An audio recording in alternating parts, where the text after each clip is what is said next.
परस्तात् तमेव विदित्वा अतिमृत्युमेति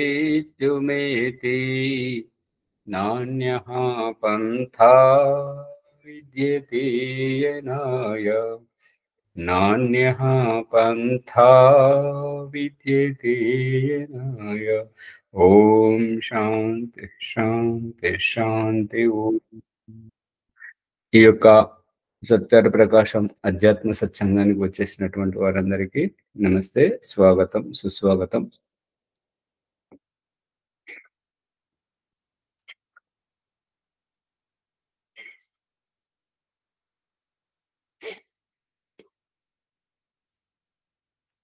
సత్యార్థ ప్రకాశం 4వ సముల్లాసంలో 73వ పూటలో చూడండి.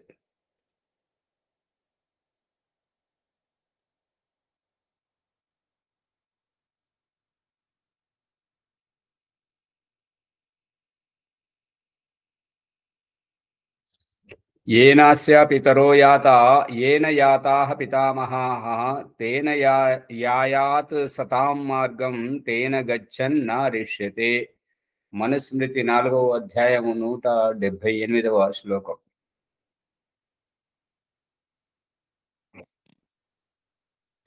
ఏ మార్గమున తల్లిదండ్రులు తాత ముత్తాతలు నడిచిరో ఆ మార్గమున సంతానము నడవవలయును. ఇది వేదం యొక్క సందేశము, ఆర్య సమాజం యొక్క ముఖ్య ఉద్దేశం. కానీ సతాం సత్పురుషులైన తాత ముత్తాతలు నడిచిన మార్గమున నడవవలయును. తండ్రి తాత దుష్టులైన ఎడల వారి మార్గమున ఎన్నడూ నడవరాదు.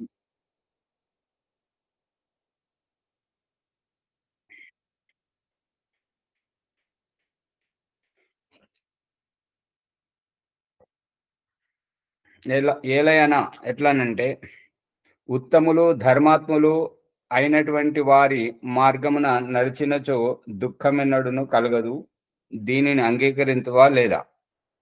ప్రశ్నకర్త: అవునవును, అంగీకరిస్తాను. అయితే దయానంద సరస్వతి చెప్తున్నాడు ఏంటంటే, నువ్వు అట్లా అంగీకరించినట్లయితే చూడమని చెప్పేసి చెప్తున్నాడు. ఏంటంటే, ఇంతేకాదు పరమేశ్వరుడు వేదముల మూలమున ప్రకటించిన మార్గమే సంతానము, దానికి విరుద్ధమైనది సనాతనం.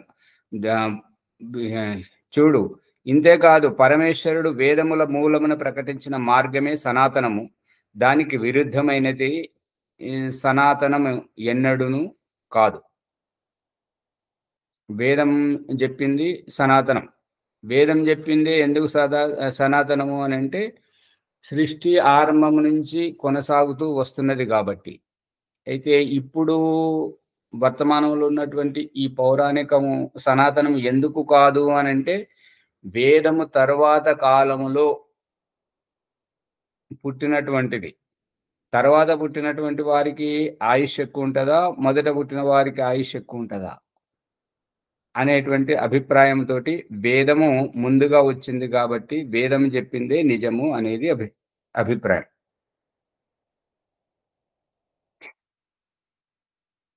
ఇట్లే ఎల్లరూ అంగీకరింపవలయునా లేదా? దీనికి సమాధానం ఇప్పుడు నువ్వు ఎట్లాగో అంగీకరిస్తున్నావు కాబట్టి మేము అంగీకరించమని చెప్తున్నాము కాబట్టి అవశ్యముగా అందరూ అంగీకరింపవలేను. అట్లు అంగీకరింపని వారికి ఇట్లు చెప్పము, ఎవరైతే ఇట్లా అంగీకరించమో మాకు దానితో సంబంధం లేదు అని ఎవరైతే వితండవాదం చేస్తూ ఉంటారో వారికి ఈ రకంగా చెప్పమని చెప్పేసి అంటున్నాడు. తండ్రి దరిద్రుడై అతని పుత్రుడొకడు ధనాఢ్యుడైన ఎడల తండ్రికి గల దారిద్ర్యము అభిమానించి, అంటే తండ్రి మార్గంలో ఉండాలి కాబట్టి కొడుకు సంపాదించినటువంటి ధనమును పారవేయాల. ఒకని తండ్రి అంధుడైన అతని పుత్రుడు కన్నులు ఉన్నప్పుడు తండ్రి గుడ్డివాడు కాబట్టి తండ్రిని అనుసరించాలని కొడుకు ఉన్న కళ్ళను పొడుచుకోవాలా?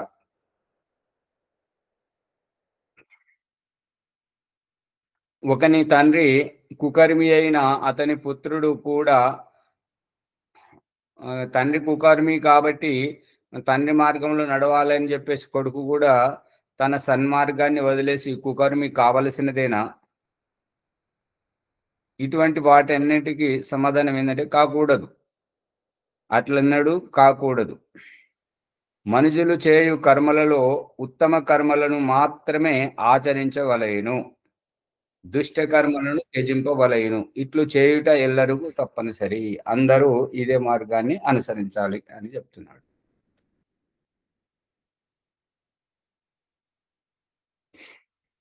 జన్మగత వర్ణ వ్యవస్థలో దోషములు. ఎవడేని రజవీర్యముల యోగము వలన వర్ణ వ్యవస్థను అంగీకరించి గుణకర్మముల యోగమును అంగీకరింపనిచో వానినిట్లు ప్రశ్నింపవలెను. ఎవరైనా రజవీర్యముల యోగము వలన వర్ణ వ్యవస్థ అంగీకరించి, అంటే బ్రాహ్మణుని కడుపున బ్రాహ్మణుడే పుడతాడు, క్షత్రుని కడుపున క్షత్రియుడే పుడతాడు, వైశ్యుని కడుపున వైశ్యుడే పుడతాడు, శూద్రుని కడుపున శూద్రుడే పుడతాడు అని కేవలం శారీరకంగా అంగీకరించినట్టయితే, గుణకర్మ స్వభావములకు ఏమాత్రం విలువనివ్వనట్లయితే అటువంటి అతన్ని ఇలా అడగమని చెప్తున్నాడు.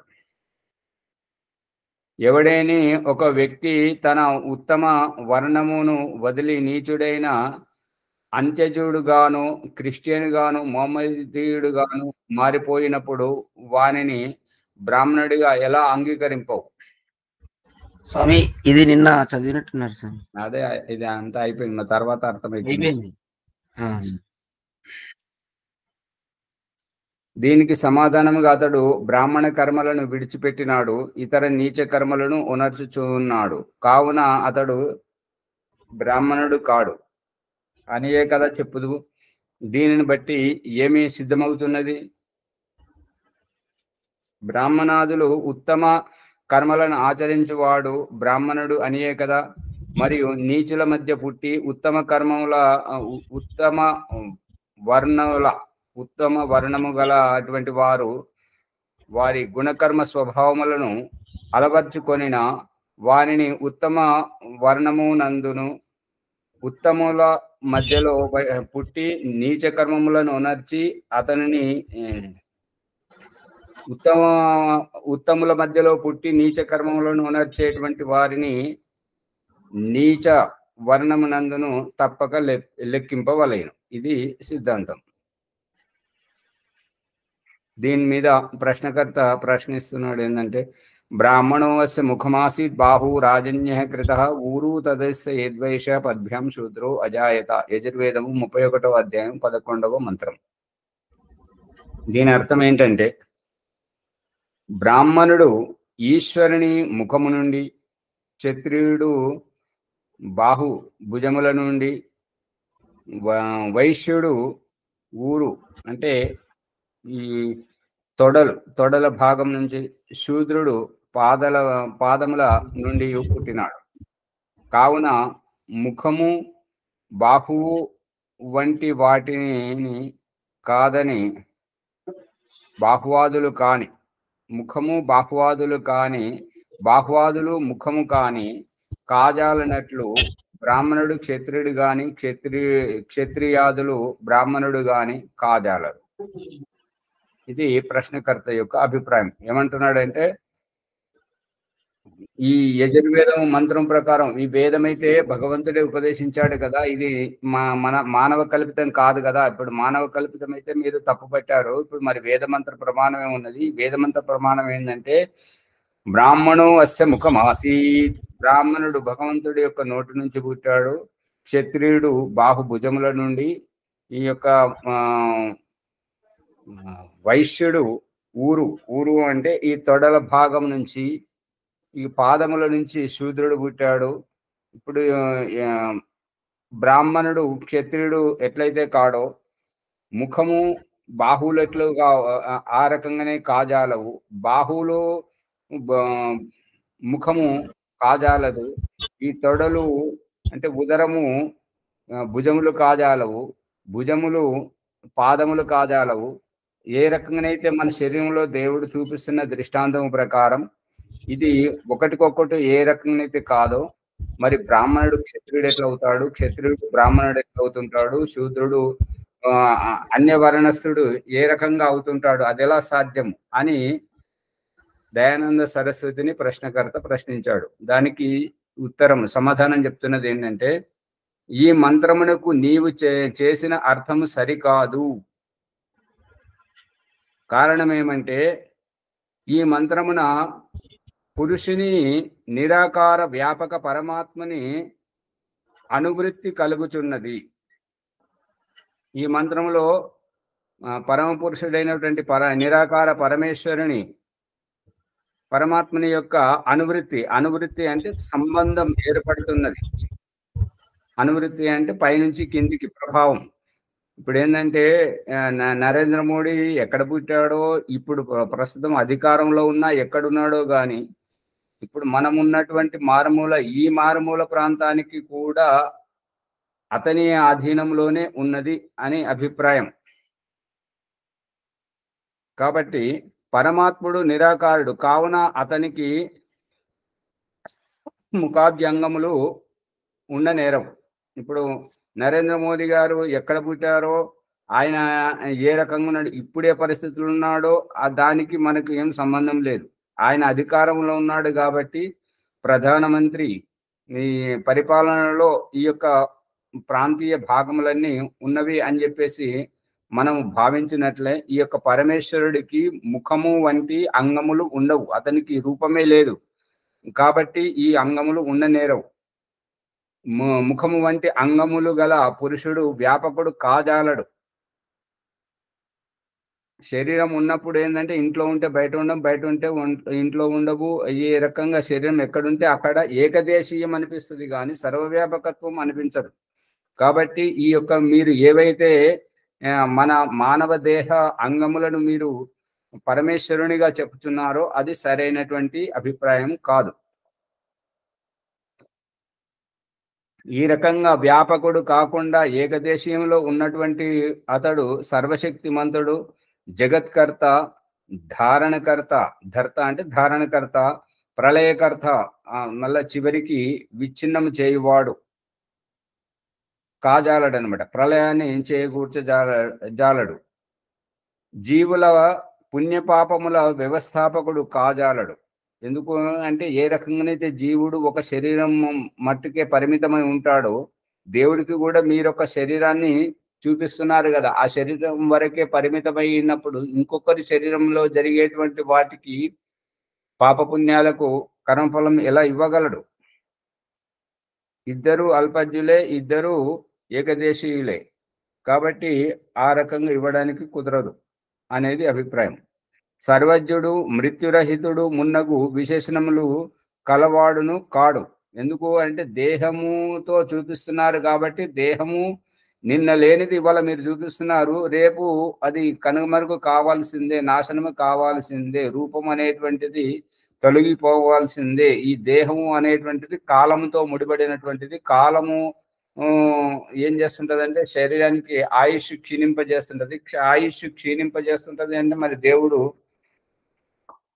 నిత్యుడు ఎలా అవుతాడు? కావున ఈ మంత్రార్థం మీరు చెప్పినట్లు కాదు, ఇదిగో ఈ రకంగా ఉంటుంది, చూడండి. అస్య పూర్ణ వ్యాపకుడైన పరమాత్మని సృష్టిలో అందరిలో ముఖ్యుడు. ఈ యొక్క పూర్ణ వ్యాపకుడైన పరమాత్మని సృష్టిలో, అస్య అంటే ఈ యొక్క పరమేశ్వరుని యొక్క సృష్టిలో అందరిలో ముఖ్యుడు. ఇప్పుడు ఏవైతే 84 లక్షల జీవరాశులు ఏవైతే ఉన్నాయో, వీటన్నింటిలో అత్యంత ప్రముఖుడు మనుష్యుడు. ఆ మనుషులలో అందరికంటే ముఖ్యుడు. మనుష్యుడు ఏమైనా కూడా మిడిమిడి జ్ఞానంతో ఉంటుంటాడు, కానీ పరమేశ్వరుడు సర్వజ్ఞ జ్ఞానంతో ఉంటాడు కాబట్టి ముఖ్యమైనటువంటి వాడు.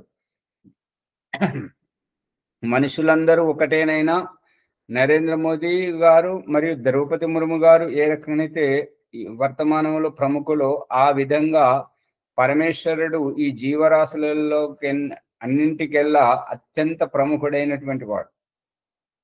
ముఖ సదృశుడు కాని ముఖము కాదు. ముఖ సదృశుడు ముఖం ఏంటంటే స్వచ్ఛముగా ఉంటుంటది, కళ్ళు ఉన్నదిన్నట్టుగా చూస్తుంటాయి, వీచేటువంటి స్వచ్ఛమైన గాలిని ముక్కు పీలుస్తూ ఉంటుంటది, ఏదైనా సత్యమే మాట్లాడడము, స్వచ్ఛమైన ఆహారాన్ని గ్రహించేటువంటి దానిని, ఒక ఆకృతి రూపమును, స్పష్టతను దాపరికము లేని స్పష్టతను ముఖము కనబరుస్తూ ఉంది. కాబట్టి బ్రాహ్మణుడు అయినటువంటి వాడు దాగుడు మూతలు ఆడరాదు, స్పష్టంగా సత్యానికి సత్యం చెప్పినప్పుడు అతడు బ్రాహ్మణుడిగా ఎంచబడతాడు అనేది అభిప్రాయం. బాహు అంటే బాహుర్వై బలం, శతపథ బ్రాహ్మణం. బలము, వీర్యము, పరాక్రమము, శక్తి, ఇవన్నీ దేనికి అంటే బాహుభుజములు. ఈ బలము దేంతో వస్తుంది అంటే వీర్యం అంటే పౌరుషం. పౌరుషము అంటే ఆక్రోశపూర్ణమైనటువంటిది కాకుండా, ఇక్కడ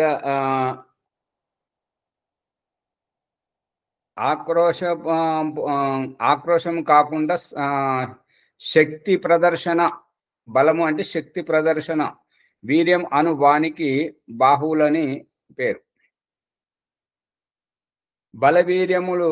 బలవీర్యము ఎక్కువగా కలవాడు రాజన్యుడు, క్షత్రియుడు.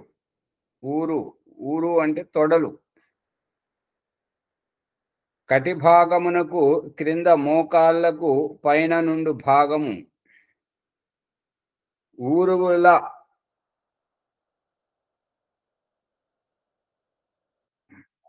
అక్కడ యజుర్వేదము 20వ అధ్యాయము 9వ మంత్రము 3వ చరణంలో చెప్పడం జరుగుతుంది. ఆత్మ యొక్క స్థితి ఎక్కడ అనంటే పాదాభ్యాం జంఘాభ్యాం విశిరాజా ప్రతిష్ఠిత. జంగం మధ్యలో, తొడల మధ్యలో, ఈ 2 తొంటెముకల మధ్యలో, వెన్నెముక క్రింది భాగంలో చెప్పడం జరిగింది. కానీ ఈ యొక్క ఇక్కడ చెప్పబడుతుంది ఏంటంటే తొడలు, ఈ తొడల భాగం ఊరువులు. అంటే ఊరువులు బలముతో అన్ని దేశములకు రాకపోకలు చేసి పదార్థములను సేకరించువాడు వైశ్యుడు. ఈ యొక్క రాకపోకలు, ఎగుమతులు దిగుమతులు, దేశ విదేశాలకు సరుకును ఎగుమతి దిగుమతి చేసి, పంట సాగును చేసి, పంటలు పండించి సేకరించి వాటిని ఒక చోట చేర్చి అమ్మేటువంటి వాడు, సమాజాన్ని పోషించేటువంటి వాడు వైశ్యుడు. అదే రూపకంగా ఈ యొక్క తొడలు అనేటువంటివి శరీరాన్ని పోషిస్తాయి. శరీరాన్ని తొడలు పోషించడం ఏంటి? ఉదరం పోషిస్తుంటది. పాదము క్రింది అవయవము దానితో సమానుడై మూర్ఖతాది గుణములు కలవాడు శూద్రుడు. పాదము క్రింది అవయవం అంటే మోకాళ్ళ క్రింది భాగం. ఇప్పుడు ఈ పాదము అనేటువంటిది పైనుండే తీసుకోవాలనేటువంటిది పరమేశ్వరుని అభిప్రాయం. అందుకే తపః పునాతు పాదయో, ఎక్కడ స్పర్శిస్తున్నాము అనంటే ఈ తొడల భాగంలో, అంటే నడుము క్రింది భాగం అంతా ఈ పాదములకు వర్తిస్తుంటది. కాబట్టి పాదము అంటే క్రింది అవయవం దానితో సమానుడైన మూర్ఖత. ఇక్కడ పాదములను మూర్ఖంగా ఎందుకు అనడం జరుగుతుంది అంటే నిమ్న స్థితిలో ఉండడం భూమి మీద ఉన్నటువంటి పరిస్థితితోటి అందులో మునిగి తేలడం, భూమి మీద నడుస్తుండడం, దుమ్ము ధూళి కంకర రాళ్ళు వాటితో ఉండడం వల్ల దానికి ఇక్కడ శూద్రుడిగా ఎంచడం జరుగుతుంది. ఇక మూర్ఖత్వంగా ఉండేటువంటి వాళ్ళు ఏంటంటే సత్యమును, జ్ఞానమును, తెలివితేటలను గ్రహించకుండా వారికి నచ్చింది మాత్రమే చేస్తారు. అది సత్యమో అసత్యమో దానికి వల్ల ప్రయోజనం ఏంటి అనేది ఏది తెలియదు. కానీ అది చేసి ఎదుటి వారిని బాధ పెడుతూ ఉంటారు. కాబట్టి అటువంటి వారిని మూర్ఖులు అంటారు. ఆ మూర్ఖత వంటి గుణములు కలవాడు ఎవరు అంటే శూద్రుడు.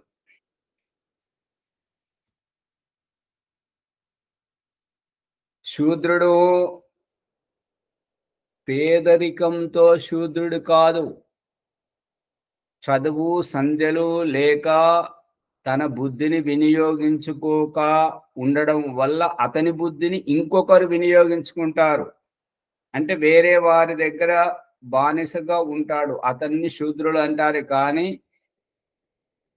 పేదరికంలో పుట్టినంత మాత్రాన అతన్ని శూద్రుడు అనడం అది నితాంత తెలివి తక్కువతనం. శతపథాది బ్రాహ్మణ గ్రంథములందును ఈ మంత్రమునకి ఈ యొక్క అర్థమే చెప్పబడినది. ఎట్లా అంటే చూడండి, యస్మాదేతే ముఖ్యాస్తస్మాన్ ముఖతో హ్యః అసృజంతః. తైత్రేయ సంహిత. ముఖ్యులు కావున ముఖము నుండి పుట్టిరని అభిప్రాయం. ముఖ్యులు కావున ముఖము నుండి పుట్టారని అభిప్రాయం. అంతేగాని శిరస్సు గర్భం దాల్చడం, నోటి నుంచి పుట్టడం అనేటువంటిది మూర్ఖత్వం. అందుకని ఇక్కడ బ్రాహ్మణోముఖమాసీద్ అని అంటే బ్రాహ్మణులందరూ నోటి నుంచి పుట్టారు అనేటువంటిది అజ్ఞానం. కావున ఆ రకంగా చెప్పుట సంగతము.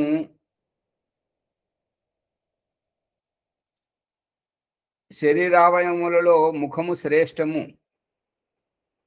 శరీరావయవములలో ముఖము ఏ రకంగానైతే శ్రేష్టమో, మనుషులందరిలో ఎవరైతే తెలివితేటలు, బుద్ధి, జ్ఞానము కలిగి ముందు చూపుతో కలిగి ఉంటుంటారో వారిని బ్రాహ్మణులు అంటారు. అట్లే పూర్ణ విద్యతో, దాని గురించే చెప్తున్నాను అనమాట.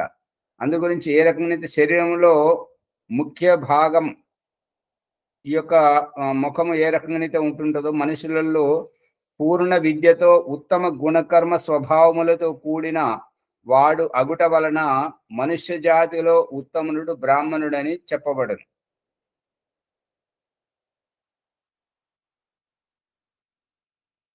పక్షపాతము వహించి సొంత లాభమును ఆశించేవాడు, ఎదుటి వారిని తప్పుదో పట్టించేవాడు, వాడెప్పుడు బ్రాహ్మణుడు కాదు. వాడెప్పుడు మోసకారి. బ్రాహ్మణుడు అంటే బ్రహ్మం జానాతీతి బ్రాహ్మణ. బ్రహ్మతత్వం నెరిగినటువంటి వాడు, నిరంతరం అదే ధ్యాసలో ఉండేటువంటి వాడు, మనస వాచ కర్మణ. అటువంటి వారిని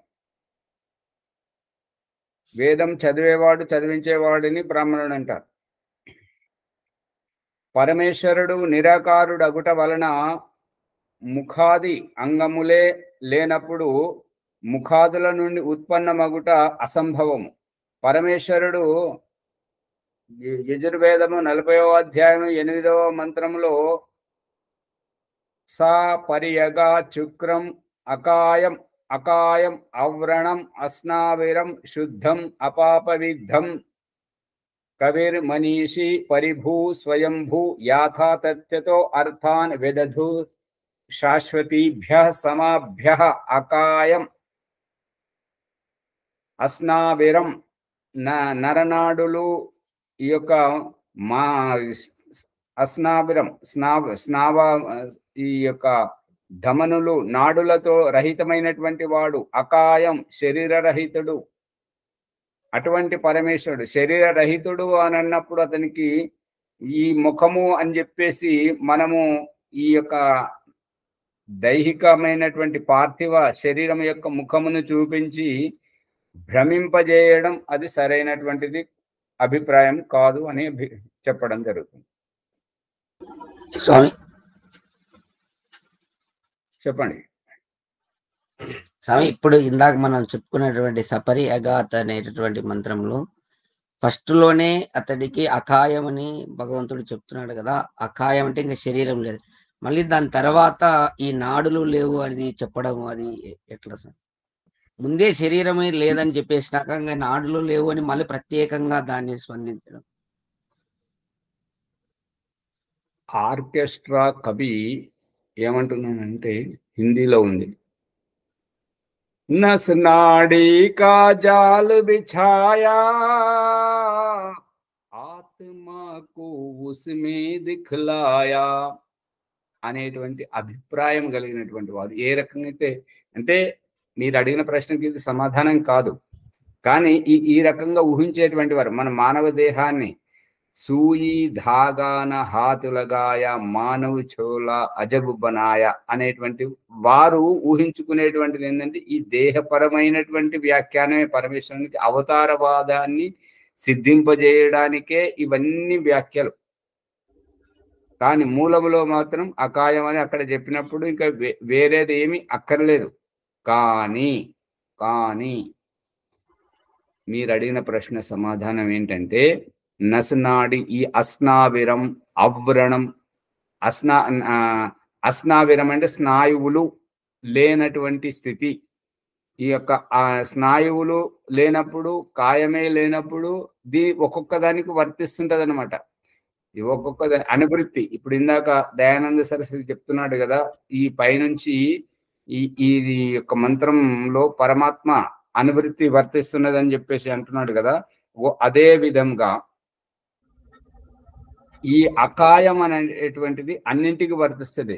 కాయం ఉంటేనే నరనాడులు ఉంటాయి. కాయం ఉంటేనే, కాయం అంటే దేహం ఉంటేనే గాయం అవ్వడం సాధ్యము, దేహం ఉంటేనే నాశనం అవ్వడం సాధ్యము. దేహం ఉంటేనే మళ్ళీ యజుర్వేదం 32వ అధ్యాయంలో ఏం చెప్తున్నాడంటే, నా తస్య ప్రతిమాస్తి యస్య నామ మహద్యశ. ఇక్కడనేమో శరీరమే లేదని చెప్తున్నాడు, అక్కడ ప్రతిమ కూడా లేదని చెప్తున్నాడు. ఇక్కడ శరీరం లేదు, అక్కడ ప్రతిమ లేదు అని చెప్తున్నాడు. అలాంటప్పుడు నీవు ముఖం నుండే పుట్టారని ఎలా చెప్పగలుగుతున్నావు? ఇక మీరు అడిగినటువంటి ప్రశ్నకి ఏంటంటే, దేహము రూపాకృతి దాల్చేదే ఈ యొక్క అస్థిపంజరము నరనాడులో యొక్క అల్లిక మీదనే ఉంటుంటది. ఆ దేహము ఉన్నప్పుడే దేహానికి గాయం కావడం జరుగుతుంటది, అవ్రణం అనేటువంటిది. అంతేగాని అకాయం అని చెప్పగానే, అకాయం అని చెప్పినప్పుడు శరీరమే లేనప్పుడు నరాలు ఎక్కడివి, ఎముకలు ఎక్కడివి, మరి గాయం ఎక్కడిది అని దేని దానికి స్వతంత్రార్థం చేస్తే అది కుదరదు. ఒకదానికొకటి పొంతనన్నట్టుగా. ఇప్పుడు గాయం ఎవరికి అవుతుంటది అంటే దేహానికి అవుతుంటది. దేహం లేని ఆత్మకు గాయం అవుతుంటదా? మరి వాళ్ళు నిప్పుల్లో పెట్టి కాల్చేవారు ఆత్మను కాలుస్తుంటారా? ఐసీఓలోకి తీసుకెళ్లి డాక్టర్లు ఆపరేషన్ చేసేటువంటిది ఆత్మకు చేస్తారా, శరీరానికి చేస్తారా? నువ్వు ఆపరేషన్ చేయకపోతే నీకు చచ్చిపోతావు, మీ అమ్మ చనిపోతావు, మీ నాన్న చనిపోతాడు, ఇప్పుడు ఇన్ని డబ్బులు కట్టు, తొందరగా ఆపరేషన్ చేయాలంటారు. అమ్మకి నాన్నకి చేస్తున్నారా లేదా శరీరానికి చేస్తున్నారా? అందుకని అన్ని శరీరానికి సంబంధించినవే అనేది అభిప్రాయం. సంబంధించినదే, అక్కడితో దాన్ని అయిపోజేయకుండా మళ్ళీ ప్రొలాంగ్ చేయడం అని. అయిపోజేస్తే మళ్ళీ వ్యాఖ్యానం విస్తృతమైనటువంటి, మళ్ళీ ఊహించకుండా వేరైనా ఏమో ఈ శరీరం అంటే కనబడేటువంటి ఈ చర్మ సౌందర్యమే లేకపోయేనేమో, కానీ నరనాడులతోటి ఇప్పుడు ఏదైతే మనం ఈ షట్చక్రాలు ఛేదన చేస్తున్నామో, ఈ యొక్క ఈడా పింగళ నాడుల నుంచి ఈ ఊర్ధ్వరేతస్సులు అయ్యేటప్పుడు ఈ యొక్క ఈ ఈడా పింగళ నాడి అనేటువంటిది మనకు కనపడదు. ఈ ఈడా పింగళ నాడుల మధ్యలో ఈ రకంగా ఈడా పింగళ కదులుతున్నప్పుడు ఈ మధ్యలో వస్తున్నటువంటి వీర్యం బాష్పంతో ఈ మూలాధారం నుండి ఈ సుషుమ్న నాడి వరకు వచ్చేటువంటి అది కంటికి కనబడదు.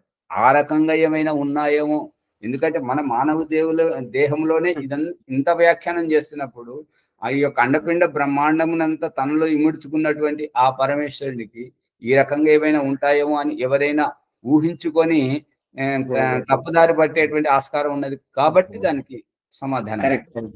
కరెక్ట్. మళ్ళీ ప్రశ్నించాల్సిన అవసరం లేని సమాధానం. అవును. పరమేశ్వరుడు వంధ్యాపుత్రుని వివాహము ఎట్లు సంభవమో ఇదియో అట్లే సంభవము. ఇప్పుడు ఓం ప్రకాష్ గురుకులం నుండి వచ్చిన తర్వాత మొట్టమొదటిసారి మెదక్ జిల్లా జోగిపేట మండలం ముసలాపురంలోకి వేద ప్రచారం గురించి పంపించారు. నెల రోజులు అక్కడ ప్రచారం చేస్తుంటే మధ్యలో ఒకరింట్లో యజ్ఞం ఉంటే మరి అందరూ రాలేదు. ఎక్కడ పోయారంటే బ్రహ్మచారి బిడ్డ పెళ్లి ఉండేది పోయారు. బ్రహ్మచారి ఏంటిది, ఆయన బిడ్డ ఏంటిది, పెళ్లి ఏంటిది అంటే ఆయన పేరు బ్రహ్మచారి అని పెట్టుకున్నాడు. ఇప్పుడు మన ఆన్లైన్లో కూడా వస్తాడు. ఈ రోజు రాలేదు కృష్ణమూర్తి గారు. వాళ్ళ నాన్న పేరు ఏంటంటే తాత. తాత పేరేంటి? తండ్రిని అంటారు కదా తాత అని. అంటే లేదు, వాళ్ళు ఆ రకంగా తాత అని పెట్టుకున్నారు.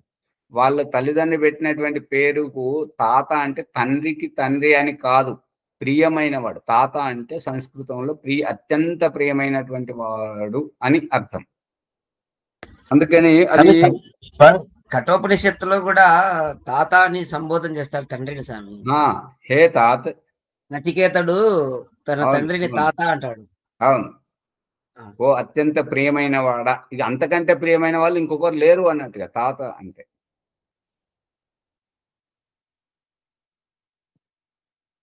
ఈ వంధ్యా వివాహం, వంధ్య అంటే గొడ్రాలు, పుత్రునికి గొడ్రాలేంటి, ఆమె పుత్రుడైతే గొడ్రాలు ఎట్లా అవుతుంది? వంధ్య అనేది సంస్కృత పదం, దానికి తెలుగు అనువాదం ఏంటంటే గొడ్రాలు అంటారు. ఆ గొడ్రాలకు మరి సంతానం కాకుంటేనే గొడ్రాలు అంటారు. మరి ఇప్పుడు సంతానం అయినాక గొడ్రాలు అని ఎందుకంటారు? గొడ్రాలు పుత్రుని వివాహం ఎట్లా సంభవం, ఏ రకంగా సంభవం అవుతుందని మీరు అంటున్నారో అదే విధంగా ఈ యొక్క ముఖము నుండి బ్రాహ్మణులు పుట్టారు అనేటువంటిది కూడా అదే విధంగా సంభవం. ముఖాద్యంగముల, ముఖము వంటి అంగముల నుండి బ్రాహ్మణుల వంటి వారు ఉత్పన్నములైన ఉపాదాన కారణమునకు సమానముగా బ్రాహ్మణముల వంటి వారి ఆకృతి ఉండేది. ఏ రకమైతే మట్టి ఉపాదాన కారణంతో కుండ ఎట్లయితే తయారవుతుందో, మరి ఈ బ్రాహ్మణులకు ఇప్పుడు ఇదే విషయం అక్కడ కూడా వస్తుంది కదా. ఏమంటారంటే ఈ క్రిస్టియన్ ముస్లింల వాళ్ళ సృష్టి ఉత్పత్తిలో ఏంటంటే మొదట ఆదామును సృష్టించి అతన్ని జీవం పోయగానే అతడు బిక్కుమన్నప్పుడు ఇక అతనికి ఒంటరితనంలో ఏమి పోలుపోక ఉండేసరికి అతనికి మనోరంజకంగా ఉండడానికి అతన్ని సుషుప్తావస్థలో పడుకోబెట్టి అతని పక్కటెముకను తీసి అవ్వను తయారు చేసి ఆమెకు జీవం పోసిన తర్వాత వాళ్ళిద్దరూ కాలక్షేపం చేస్తున్నప్పుడు నేటి ఈ యొక్క హేతువాదులు అడుగుతున్నటువంటిది ఏంటంటే మరి ఆదామును తయారు చేసినప్పుడు ఎటువంటి సందేహం లేదు, అది భగవంతుని యొక్క సామర్థ్యం. మరి భగవంతుడు అవ్వను తయారు చేయడానికి మాత్రం భగవంతుడికి ఆదాము యొక్క ఎముక సహాయం తీసుకోవాల్సి వచ్చింది కదా. మరి ఆదాముకైతే అన్ని ఎముకలు ఉన్నాయి, దాంట్లో ఎవరికి ఏం సందేహం లేదు. మరి అవ్వకు ఒకటే ఎముక ఉండాలి కదా, ఇన్ని ఎముకలు ఎక్కడికి వెళ్ళి వచ్చాయి? అటువంటిదే ఇది. బ్రాహ్మణుల వంటి వారు, బ్రాహ్మణులు ముఖం నుండి పుట్టారంటే ఆ ముఖాకృతి కలిగి ఉండాలి కదా. ఈ కాళ్ళు చేతులతో మిగతా వాళ్ళతో సమానంగా ఎలా పుట్టారు అనేటువంటిది దయానంద సరస్వతి మనకు స్ఫురింపజేస్తున్నాడు. ఎవరైతే ఈ రకంగా బ్రాహ్మణులు మాత్రమే ముఖం నుండి పుట్టారు, శూద్రులు పాదముల నుండి పుట్టారని అంటుంటారో, మరి శూద్రులు కాళ్ళలాగానే ఉండాలి కదా, వాళ్ళకు కూడా ముఖం ఎందుకున్నది, వాళ్ళకు చేతులు ఎందుకున్నాయి? ఈ రకంగా అడగాలని చెప్పేసి మనకు స్ఫురింపజేస్తున్నాడు. ఉపాదాన కారణమునకు సమానముగా బ్రాహ్మణాదుల ఆకృతి ఉండేటిది. మరి ఆ రకంగా లేదు కదా అంటే మీరు చెప్పేది తప్పు. ముఖం యొక్క ఆకృతి గుండ్రముగా ఉండునట్లు బ్రాహ్మణ శరీరాకృతి గుండ్రముగా ముఖాకృతి వలె ఉండవలెను.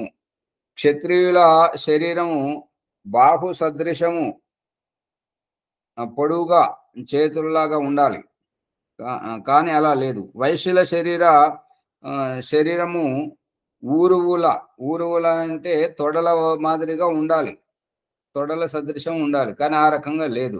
శూద్రుల శరీరము పాద సదృశమునై ఉండవలెను, కానీ అట్లు లేవు. ఇప్పుడు దీనికి మీ సమాధానం ఏంటి అని ప్రశ్నకర్తను ఎదురు ప్రశ్న వేయడం జరుగుతుంది. అంతేగాక ముఖ్యాంగముల నుండి ముఖ్యమైనటువంటి ముఖాది అంగముల నుండి పుట్టిన వారికి బ్రాహ్మణాది సంధ్యలుండిన ఉండనిండు. సరే, అది ముఖాది అంగముల నుండి పుట్టిన వారు కాబట్టి బ్రాహ్మణులకు ఉత్తములని ఆ పేరు ఉండనివ్వండి బ్రాహ్మణులకి. కానీ మీకు ఆ సంధ్యలు ఉండరాదు కదా, ఎందుకంటే మీరు పుట్టలేదు కదా, మీరు ఆ రకంగా మీకే ఎందుకు అనేటువంటిది. కానీ మీకు ఆ సంధ్యలు ఉండరాదు. మీకు ఆ సంధ్యలు అంటే ఏ సంధ్యలు అయితే వాళ్ళు మొట్టమొదట భగవంతుడు సృష్టించినప్పుడు వాళ్ళు ఆ రకంగా పుట్టారేమో, కానీ ఇప్పుడైతే మీరు ఆ ముఖం నుంచి పుట్టట్లేదు కదా, యోని నుంచే పుడుతున్నారు కదా, మరి మీకు బ్రాహ్మణులని పేరెందుకు? చాలా లోతైన విషయం. ఏలయనా ఎల్లరూ గర్భాశయం నుండి పుట్టుచున్నారు, అట్లే మీరు కూడా మీరు ముఖాద్యంగముల నుండి పుట్టక గర్భాశయం నుండి పుట్టి బ్రాహ్మణాది నామములను అభిమానము ఏల కలిగి ఉన్నారు. మీరు ముఖం వాళ్ళు సృష్టి ఆరంభంలో వాళ్ళు ముఖం నుండి, మీరనే అభిప్రాయం ప్రకారమే సృష్టి ఆరంభంలో వాళ్ళు ముఖం నుండి పుట్టారు కాబట్టి వాళ్ళు బ్రాహ్మణులు అనబడ్డారు. సరే, కానీ మీరు ఎట్లా పుట్టారు? గర్భాశయం నుండి పుడుతున్నారు కాబట్టి మీరు మన ఏమనాలి, ఉదరము గలవారనాలా, గర్భాశయం గలవారన ఏమనాలి, దానికి వేరే లేదు. అందుకని ఇది తప్పు. స్వామి ఇంత అసలు ఇంత వ్యంగ్యంగా ఎవరు చెప్పలేరు స్వామి. మరి ఇంకేమున్నది కాబట్టి ఒక్క మహర్షి దయానంద సరస్వతికే సాధ్యం ఇది. అట్లే మీరు కూడా మీరు ముఖాది అంగముల నుండి పుట్టక గర్భాశయం నుండి పుట్టి బ్రాహ్మణాది నామముల అభిమానం ఎలా కలిగి ఉన్నారు? మీకు ఎట్లా వచ్చింది అభిమానం మేము బ్రాహ్మణులమని అని ఎవరేని ప్రశ్నించినా ఏమి చెప్పగలరు? ఏమీయూ చెప్పగలరు. కావున నీవు చెప్పిన అర్థము సరికాదు, మేము చెప్పిన అర్థమే సత్యమైనది. ఇక ఇట్లా అడిగితే ఇక ఎవరు నోరు తెరవరు కూడా. వర్ణ పరివర్తనమున ప్రమాణం. వర్ణ పరివర్తనం అంటే ఏంటంటే, బ్రాహ్మణుని కడుపులో పుట్టి కేవలము వంటలు చేసేటువంటి లేదంటే ఇంకొకరి ఇంట్లో పని చేసేటువంటి వృత్తిగా ఉంటే అతడు శూద్రుడిగానే ఎంచాలి అనేది అభిప్రాయం. శూద్రుని కడుపులో ఉండి ఎవరైనా జ్ఞానం నేర్చుకొని తాను తపస్య చేస్తూ వేద విద్యను అభ్యసించి ఈశ్వర సాక్షాత్కారం పొంది జీవనముక్తికై ప్రయత్నం చేస్తూ ఉంటే అతడు బ్రాహ్మణుడిగానే ఎంచవలయును అనేది అభిప్రాయం. దానికి ప్రమాణం చూపిస్తున్నాడు ఏంటంటే, శూద్రో బ్రాహ్మణ తామేతి బ్రాహ్మణశ్చేతి శూద్రతాం క్షత్రియాజ్ఞాతమేవం తు విద్యాత్ వైశ్యాత్ తథైవ చ. మనుస్మృతి 10వ అధ్యాయము 65వ శ్లోకం. శూద్రకులమున పుట్టి బ్రాహ్మణ క్షత్రియ వైశ్య వర్ణములకు సమాన గుణకర్మ స్వభావములు కలవాడైన అతడు బ్రాహ్మణుడో క్షత్రియుడో వైశ్యుడో అగును. అట్లే బ్రాహ్మణాది వర్ణములలో పుట్టిన వారి గుణకర్మ స్వభావములు శూద్రుని సమానములైన వారి శూద్రులగును. బ్రాహ్మణ క్షత్రియ వైశ్యుల వర్ణంలోనైతే పుట్టారు, కానీ చేసే పనులన్నీ శూద్రుని సమానములైనప్పుడు అతడు శూద్రుడే అవుతాడు. శూద్రుని కడుపున పుట్టి ఉత్తమ కర్మాలు చేసినప్పుడు అతడు బ్రాహ్మణుడు అవుతాడు. అంటే గుణకర్మ స్వభావములను ఎంచవలయును అనే అభిప్రాయం. అట్లే క్షత్రియ వైశ్య కులములందు పుట్టిన వారు బ్రాహ్మణ శూద్ర సమాన గుణకర్మ స్వభావములు కలవారగుదురేని వారు బ్రాహ్మణులు లేక శూద్రులు నగుదురు. అనగా 4 వర్ణములందును స్త్రీ పురుషులే ఏ ఏ వర్ణమునకు తగిన గుణకర్మ స్వభావములు కలవారగుదురో వారు ఆయా వర్ణములందు గణింపబడవలయునని భావం. గణింపడం అంటే లెక్కింపజేయడం, ఎంచవలయును అని. ధర్మచర్యయా జగన్యో వర్ణ పూర్వం పూర్వం వర్ణమాపద్యతే జాతి పరివృత్తౌ. ధర్మచర్యయా జగన్యో వర్ణ పూర్వం పూర్వం వర్ణమాపద్యతే జాతి పరివృత్తౌ. ఆపస్తంభ గృహ సూత్రంలో ఉన్నటువంటిది. ఏమంటున్నాడంటే ధర్మచర్య, ధర్మమును ఆచరించినప్పుడు జఘన్య వర్ణ, ఎంత నిమ్నస్తరమైన, జఘన్యం అంటే నీ నిమ్నస్తరమైనటువంటి వర్ణమైనను కూడా పూర్వం పూర్ణం వర్ణం ఆపద్యత, ఏ రకంగా మంచి కర్మ చేసుకుంటూ పోతుంటాడో ఆ జాతి పరివృత్తవు, ఆ యొక్క అతను పుట్టినటువంటి ఆ జాతికి అధిగమించి వ్యవహారం చేస్తుంటాడు. వృత్తి అంటే వ్యవహారం. అధర్మచర్యయా పూర్వో వర్ణో జగన్యం జఘన్యం వర్ణమాపద్యతే జాతి పరివృత్తౌ. అదే ఆపస్తంభము గృహసూత్రంలోనిది. అధర్మాచరణం చేసినట్టయితే పూర్వో వర్ణ,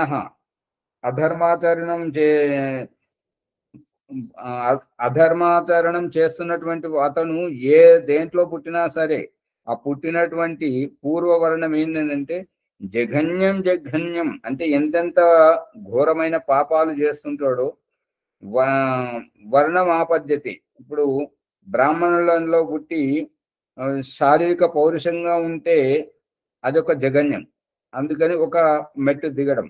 మళ్ళీ విద్య, వ్యాపారం, వ్యవసాయం, ఎగుమతి దిగుమతి ఇవి చేస్తూ పోతుంటే అది వైశ్యవృత్తి. మళ్ళీ ఇతరుల దగ్గర పని చేస్తూ ఉన్నప్పుడు అది శూద్ర వృత్తి అవుతుంటది. కాబట్టి జఘన్యం జఘన్యం అంటే పతితుడు అవుతుంటాడు, అంతకంతకు పతితుడు అవుతుంటాడు. జాతి పరివృత్తవు అంటే తను పుట్టింది ఎక్కడో పుట్టాడు, కానీ అతను చేసేటువంటి ఈ కర్మలతోటి నీచాతి నీచ నిమ్న స్తరములకు దిగజారడం అనేటువంటిది అభిప్రాయం. ధర్మాచరణం వలన నికృష్ట వర్ణుడు తనకంటే ఉత్తమోత్తమ వర్ణమును పొందును. ఏ వర్ణమునకు తగినవాడో అతడా వర్ణమునందే లెక్కింపబడవలయును. అంటే అతడు ఎంత తప్పులు చేసినా సరే అదే వర్ణంలో లెక్కింపవలయును. ఎందుకంటే గుణకర్మ స్వభావములకు విలువనివ్వట్లేదు కదా, కేవలం శారీరకంగానే పరిగణిస్తున్నారు కదా అనేటువంటిది అభిప్రాయం. అట్లే అధర్మాచరణము వలన ఉత్తమ వర్ణుడు తనకంటే నీచమైన వర్ణమును పొందును. ఆ వర్ణమునందే లెక్కింపబడును. అధర్మాచరణం చేస్తున్నటువంటి అతడు తనకంటే నీచమైన వర్ణం పొందును. ఎందుకంటే ఉత్తమ వర్ణుడు అధర్మాచరణం చేస్తున్నా కూడా ఉత్తమ వర్ణంలో పుట్టాడు కాబట్టి అతడు నీచమైన వర్ణమును పొందుతాడు గుణకర్మ స్వభావం బట్టి. కానీ మీరు చెప్పిన దాని ప్రకారం మాత్రం అతడు ఎంత నీచమైన పనులు చేసినా కూడా ఉత్తముడుగానే పరిగణింపబడతాడు అని అభిప్రాయం. పురుషుడు ఏ వర్ణమునకు యోగ్యుడగుచున్నాడో అట్లే స్త్రీల వర్ణ విషయమును కూడా అట్టి వ్యవస్థయే యుండునని తెలుసుకునవలయును. ఇది కేవలం పురుషుడని పురుషుని పేరు చెప్పగానే ఇది పురుషులకు మాత్రమే వర్తిస్తుంది, స్త్రీలకు వర్తించదు అని అనుకోకూడదు. పురుషుడు ఏ వర్ణమునకు యోగ్యుడగునో అట్లే స్త్రీ కూడా ఆయా వర్ణ విషయమునను అట్టి వ్యవస్థయే ఉండునని తెలుసుకునవలయును. పురుషునికి ఏ రకమైనటువంటి వ్యవస్థ ఉన్నదో స్త్రీలకు కూడా అటువంటి వ్యవస్థనే ఉంటుందని చెప్పేసి అభిప్రాయం. అంటే గుణకర్మ స్వభావం అనుసరించియే యథాయోగ్యమైనటువంటి గుణకర్మ స్వభావంలో కలిగినటువంటి వారిని స్వయంవర వివాహంతో జీవితంలో స్థిరపడాలనేటువంటిది అభిప్రాయం. దీని వలన తెలిసినదేమి, యనః ఇట్లు జరిగినందున, యనః అంటే యతః అని ఉండాలి. ఇట్లు జరిగినందున అన్ని వర్ణముల వారు తమ తమ వర్ణములకు తగిన గుణకర్మ స్వభావం గలవారై శుద్ధముగా ఉందురు. భయం ఉంటుంటది కాబట్టి. అనగా బ్రాహ్మణ కులమున ఎవడును క్షత్రియ వైశ్య శూద్ర సదృశుడు ఉండడు. క్షత్రియ వైశ్య శూద్ర వర్ణములు కూడా శుద్ధముగా నుండును. వర్ణ సంకరత ఉండదు. అందువలన ఏ వర్ణమునకు నింద కాని అయోగ్యత కాని కలగదు. సమయం అవుతుంది. ఇది 2 చదివేస్తే ఇది బాగుంటుంది. సమయం అయినట్టుంది. సరే, అదే అందుకని సరే రేపు చెప్పుకుందాం. ఓం నమస్తే. ధన్యవాదాలు ఆచార్యునికి. నమస్తే. ఈనాటి మన సత్యార్థి ప్రకాశం సత్సంగంలో వర్ణ వ్యవస్థ చాలా గొప్పగా చెప్పబడింది. ఏ విధంగానైతే తల్లిదండ్రిని బట్టి కాదు, అది గుణకర్మ స్వభావాన్ని బట్టి మాత్రమే వర్ణ వ్యవస్థ ఏర్పడుతుంది. బ్రాహ్మణుడే గొప్పవాడు ఎందుకు అని అంటే, కానీ విద్యను ఉత్తమకున్న పూర్ణ విద్యతో ఉత్తమకున్న స్వభావంతో కూడి ఉంటాడు కాబట్టి అందరికీ ఉపకారము సందేశం ఇచ్చేటటువంటి అవకాశం బ్రాహ్మణుడికి మాత్రమే ఉంటుంది. తాను గొప్పవాడు అనమాట. ముఖము చూడగానే తెలుస్తున్నట్టు బ్రాహ్మణుడు కూడా ముఖం నుండి వచ్చాడు అనేటటువంటిది కాదు, అవయవా నుండి రాలేదు. ప్రతి వారు జన్మించింది కూడా తల్లి యొక్క గర్భం నుండే కాబట్టి వర్ణ వర్ణ వ్యవస్థ చాలా గొప్పగా చెప్పారు ఆచార్యులు. దాన్ని మనందరం మరలా ఇంకొకసారి వింటూ మౌనం చేసుకుంటూ తెలుసుకోవాలని మన యొక్క ప్రార్థన. ఇవాళ ఈ ఎపిసోడ్ మనం మళ్ళా విందాము, లైక్ చేద్దాము, షేర్ చేద్దాం, సబ్స్క్రైబ్ చేద్దాము.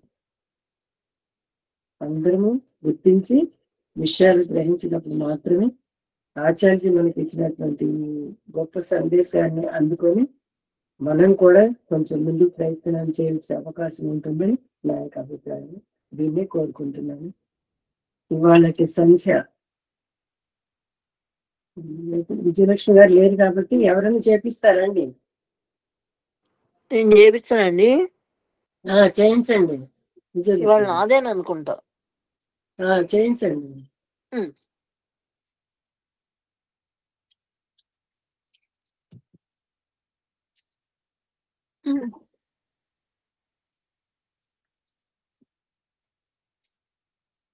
సంచేటప్పుడు నేర్చుకుని చదవండి.